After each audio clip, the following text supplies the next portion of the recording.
दोपहर का वक्त था। सूरज आग बरसा रहा था और गार्डन में शाया और एलिफ की गुफ्तगू जारी थी। दोनों इस बात से बिल्कुल बेखबर था कि कोई मौत का सौदागर उनका पीछा कर रहा है। अचानक दोपहर के इस सन्नाटे को एक दहशतनाक गोली की आवाज ने चीर दिया। निशाना शयान था, मगर एलिफ ने अपनी मौत की परवाह न करते हुए शायन को धक्का दिया और खुद उस गोली के सामने आ गई। गोली एलिफ को लगती है और वो वाही गार्डन की जमीन पर ढेर हो जाती है। शायान की दुनिया वाही उलट गई। वो पागलपन की हालत में एलिफ को उठाता है और उसे हॉस्पिटल ले जाने के लिए गाड़ी की तरफ भगता है। गाड़ी चलाते हुए शायान के हाथ कंप रहे थे और उसके कपड़े एलिफ के खून से सुर्ख हो चुके थे।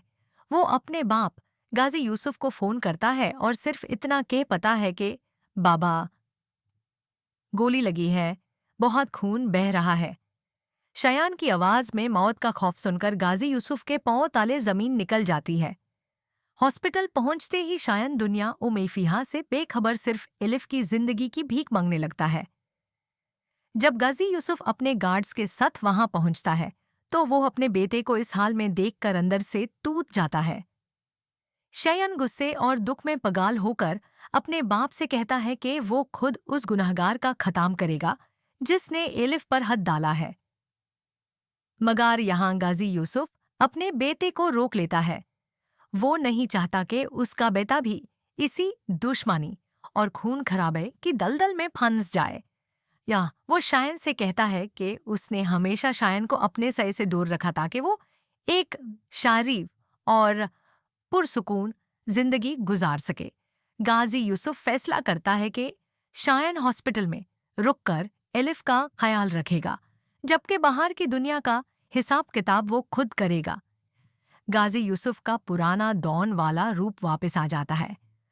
वो अपने बेटे को वही छोड़कर दुश्मनों की सरकोबी के लिए निकाल पड़ता है।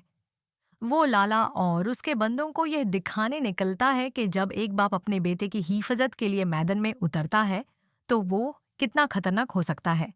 मज़ीदार, एक तरफ गाजी यूसुफ बदला लेने के लिए आग और खून की होली खेल रहा होता है और दूसरी तरफ हॉस्पिटल में शयान शीशे के उस पार बेहोश एलिफ को देखकर रो रहा होता है। कहानी उस मोड़ पर खारी है जहां एक बाप अपने बेटे को बचा रहा है, मगर क्या शयान इस दुश्मनी से कभी निकाल पुला चश्मा कभी निकाल पाएगा?